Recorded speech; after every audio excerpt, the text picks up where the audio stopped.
Well, not church. Just my Holy, faith. Because I'm a person that don't go to church. Right. You know? Guys, a demon just spoke through Tony Braxton, and I'm shook. Okay, I gotta call you back. I'm about to have Bible study. Why? Because I'm saved. Read the word. Bible study? Because it's important to know the word. How else we gonna battle all these demons and witchcraft? How else you gonna do it? There are other books. Girl, get off of my phone, girlfriend. Get off of my phone. I'll call you back. I mean, that book was written by racist white Girl, goodbye, girl. I'll call you in an hour. Forget the messy intros. Let's go straight for impact. Something sinister is brewing in the Braxton family, and it's darker than just sibling shade. Tamar Braxton is out here claiming her sisters are pulling her into what she calls a cult. And fans are shook after Tony Braxton publicly dismissed the Bible as nothing more than a racist white man's book. For a family raised in the church, that comment hit like a thunderbolt, and Tamar's recent near-death incident has only added fuel to suspicions that something far more dangerous is at play behind the scenes. You ever witness a family meltdown so wild that it makes you question everything you thought you knew about them? Well, that's exactly what just happened with the Braxtons. And y'all, this one hit different. Tamar Braxton went live telling fans she was about to log off for Bible study, saying she needed prayer and scripture to fight off witchcraft and demons that she felt were surrounding her life. But instead of support from her sister Tony, Tamar got blindsided. Tony hit back with a comment so shocking it left fans speechless, claiming the Bible was nothing more than a book written by a racist white man. Now let that sink in. Tamar is out here clinging to her faith like it's her lifeline, while her big sister, the woman who built her name singing gospel before becoming an R&B legend, is dismissing the Bible on live for the world to see. And this wasn't just shade, it felt like a declaration. For a family that branded themselves as church girls, raised in the pews, harmonizing about God before they ever hit the R&B charts, Tony's words landed like a betrayal. It was the moment that split the Braxton sisters right down the middle, not just in private, but in front of the entire internet. To really understand why Tony's comment shook the internet, you've got to rewind back to where the Braxton story began. Long before the R&B hits, the reality shows, and the Grammys, the Braxtons were a church family through and through. Their father was a preacher, their mother ran the choir, and their childhood home wasn't just filled with music. It was filled with strict rules, scripture, and sermons. Sundays weren't optional, they were mandatory. No pant for the girls until age 14, no secular music, no movies, no worldly distractions. Their identity as a family was built around faith and the image of being God-fearing women. But here's the twist, most people don't know. Tony never really embraced that structure. In her memoir, Unbreak My Heart, she revealed that behind the polished church girl image, she was suffocating. She admitted she used to fake speaking in tongues just to prove she was saved in front of her congregation.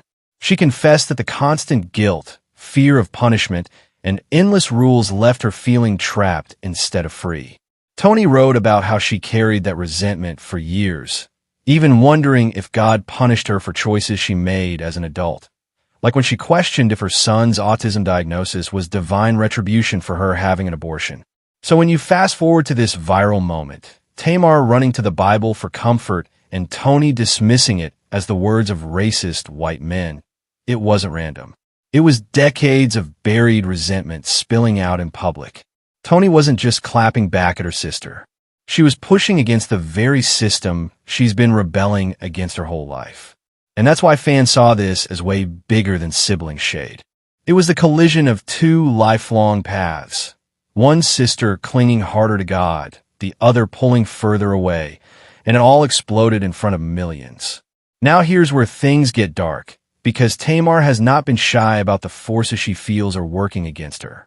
Over the years, she's spoken about being surrounded by witchcraft, about feeling like her own family was isolating her, and even hinting that there were cult-like behaviors happening behind closed doors. And when you line up her words with her actions, a disturbing pattern starts to take shape. Think back to 2017, when Tamar suddenly shaved her head bald. She posted, "I'm over feeling captive. I'm over feeling like I have to please people. This is who I am." At the time, Fans chalked it up to a new look or a fresh start. But years later, conspiracy communities point back to that moment as a symbolic act of rebelling against control. To them, it looked less like a makeover and more like a cry for freedom. Almost the same way Britney Spears did when she shaved her head during her breakdown. And it doesn't stop there. Fans have dissected Tamar's social media and performances, noticing recurring imagery, like butterflies, which in conspiracy circles are linked to MK Ultra Monarch programming, a supposed system of mind control in the entertainment industry. Others point out how often Tamar has posed with one eye covered, another symbol tied to industry puppetry and secret societies. Now, whether you believe in all of that or not, you can't ignore how often Tamar's breakdowns seem to be followed by her pulling back, claiming she needs spiritual protection, or even disappearing from the spotlight altogether. And the creepiest part? Tamar herself has hinted that some of this manipulation comes from the people closest to her, her own family. She's talked about betrayal, about feeling abandoned, about being gaslit into thinking she's the problem. Fans argue that when Tony dismissed the Bible, it wasn't just an opinion, it was part of a bigger system Tamar has been fighting against. To them, Tony isn't just her sister, she's one of the handlers. So when Tamar talks about needing Bible study to fight demons, and Tony rolls her eyes at the very idea of scripture, it sets up a chilling picture. This isn't just a sisterly disagreement. This looks like someone crying out for spiritual survival, while another plays the role of skeptic, or maybe something even darker, the role of enabler. And then, as if this saga couldn't get any darker, came the night Tamar almost didn't survive. Just hours after her live, where she mentioned going into Bible study, and right after Tony's chilling dismissal of scripture, Tamar reappeared with a story that sounded more like a crime scene than an accident. She told fans she had woken up bloody, battered, missing teeth, with absolutely no memory of what had happened to her. One minute she was preparing to pray. The next she was on the floor, broken and dazed, piecing together fragments of a night that should have killed her. Now here's where the timeline sends chills down your spine. Tamar says she was focused on Bible study, talking about rebuking demons. Tony almost immediately publicly undermines her, reducing the Bible to the words of racist men. And right after this family clash goes viral, Tamar nearly loses her life in what she calls an accident. To fans, the sequence wasn't coincidence. It felt like retaliation. Social media lit up with speculation. Was Tamar attacked? Did she suffer some kind of targeted warning for speaking out? Some believe she was silenced before she could share more about the witchcraft she kept mentioning. Others tie it back to those cult allegations, saying her sudden collapse looked like the kind of staged accident celebrities often endure when they step out of line. The missing teeth became a symbol in itself. Fans said it wasn't just physical damage, but a metaphor for her being stripped of her voice, her ability to speak her truth. And the scariest part? Tamar couldn't explain it herself. She admitted she had no memory, no fight, no fall, just waking up in a pool of blood, disoriented, broken, and silenced. That blank space in her story only added fuel to the fire, because it left the door wide open for every theory imaginable. So when you line up the sequence, Bible study, Tony's dismissal, Tamar's sudden near death, it doesn't just feel random. To a lot of fans, it feels like a warning shot, a message, and possibly a piece of a much bigger puzzle about the forces trying to control not just Tamar, but the entire Braxton legacy. If you thought this was just about one viral comment and one strange accident, think again, because the receipts of the Braxton family drama tell a much bigger story. Take Tamar's birthday, for example. When Tony posted her tribute, fans immediately called it gaslighting instead of warmth. It read like shade, dry, detached, and completely ignoring the fact that Tamar had just gone through one of the scariest near-death experiences of her life. Supporters dragged Tony for acting like nothing happened, accusing her of brushing off Tamar's pain to protect her own image. And it wasn't just Tony. Tawanda got caught in the crossfire too.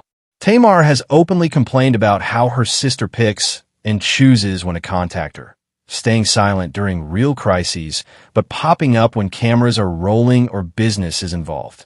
That selective love made fans wonder if Tamar was being isolated on purpose, fed just enough connection to keep her quiet, but never enough to feel secure.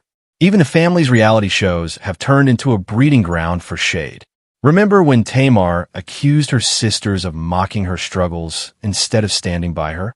Those subtle jabs, those awkward silences, those she's so dramatic looks on camera, it all fed the idea that Tamar wasn't just fighting outsiders, she was fighting inside her own bloodline. And then there was the prayer circle incident, one of the most telling moments of all.